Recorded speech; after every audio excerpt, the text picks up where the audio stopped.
যোৱা কালি কংগ্ৰেছ দলে এটা বিতৰ্ক কৰিব চেষ্টা কৰিছিল যে মুখ্যমন্ত্ৰীৰ ৰাজনৈতিক ভ্ৰমণৰ নিৰাপত্তাৰ খৰচো এতিয়া অসমৰ ৰাইজে বহন কৰিব লাগিব।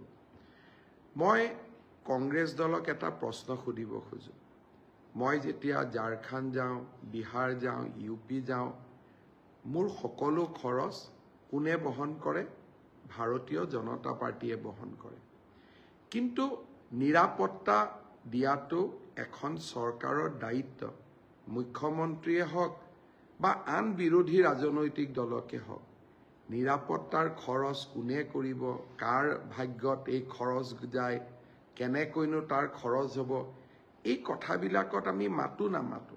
কাৰণ মোকতো নিৰাপত্তাৰ প্ৰয়োজন নাই, মানুহৰ মৰমত মই থাকোঁ।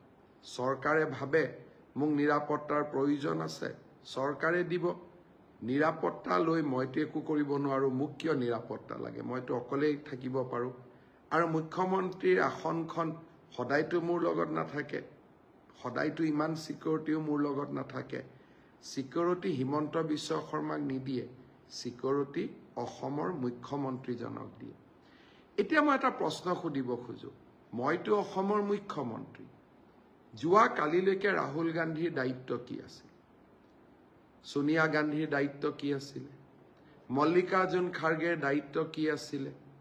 প্ৰিয়ংকা গান্ধীৰ দায়িত্ব কি আছিলে?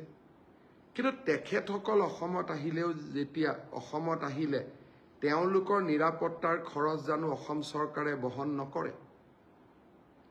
আজি কংগ্ৰেছ দলে অলপ সময়ৰ কাৰণে চিন্তা কৰক। ৰাহুল গান্ধীয়ে যেতিয়া ভাৰত জোড়ো ন্যায় যাত্ৰা চলাইছিলে তাৰ নিৰাপত্তাৰ খৰচ কোনে বহন কৰিছিল? তেওঁতো অসমৰ মুখ্যমন্ত্ৰীও নহয়।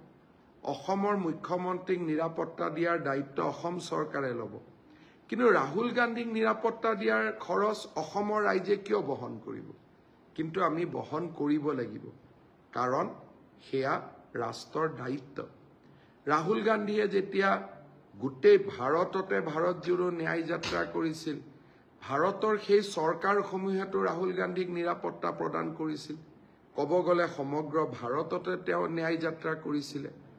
কংগ্ৰেছ দলে ভাবি চাব লাগে যে যদি মুখ্যমন্ত্ৰী নিৰাপত্তাৰ খৰচ চৰকাৰে দিব নোৱাৰে, তেতিয়াহ'লে ৰাহুল গান্ধীৰ নিৰাপত্তাৰ খৰচো চৰকাৰে দিব নোৱাৰে। তাৰমানে অহাবাৰ ৰাহুল গান্ধী অসমত আহিলে তেখেতৰ নিৰাপত্তাৰ ক্ষেত্ৰত ব্যয় হোৱা খৰচৰ হিচাপটো আমি কি ৰাজীৱ ভৱনলৈ পঠাই দিম নেকি? ৰাজনীতি ইমান তলত গৈ নহয়।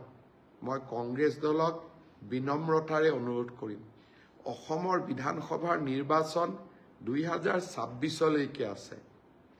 বহু কাম আমি কৰিবলৈ বাকী আছে। ৰাইজে সিদ্ধান্ত ল'ব সময়ত। 2 বছৰ আগৰ পৰা ইমান চিন্তা কৰি ৰাতি টোপনি নোহোৱা কৰাৰ কোনো কাৰণ থাকিব নোৱাৰে। প্ৰতিজন ৰাজনৈতিক নেতা নিৰাপত্তাৰ দায়িত্ব ৰাজ্য চৰকাৰ, কেন্দ্ৰীয় চৰকাৰে গ্ৰহণ কৰে একৰ্ডিং টু থ্ৰেট পাৰচেপশ্যন। মই আশা কৰোঁ যে নিৰাপত্তা আদি বিষয়ক লৈ কংগ্ৰেছ দলে যাতে ৰাজনীতি নকৰে। মই আগতে কৈ আহিছিলোঁ যে কেইটামান দিন মোৰো ৰাজনীতি কৰাৰ ইচ্ছা নাই। লোকসভা নিৰ্বাচনক লৈ বহুত ৰাজনীতি কৰিলোঁ। এইকেইটা দিন অসমৰ মানুহৰ কাৰণে আমি কাম কৰিব লাগে, যাতে সদায় ৰাজনীতি কৰি নাথাকি মানুহৰ কাৰণে আমি কিছু কৰি থৈ যাব পাৰোঁ। বানপানীৰ সাহায্য হ'ল, এতিয়া পুনৰ সংস্থাপনৰ কাম কৰিব লাগিব।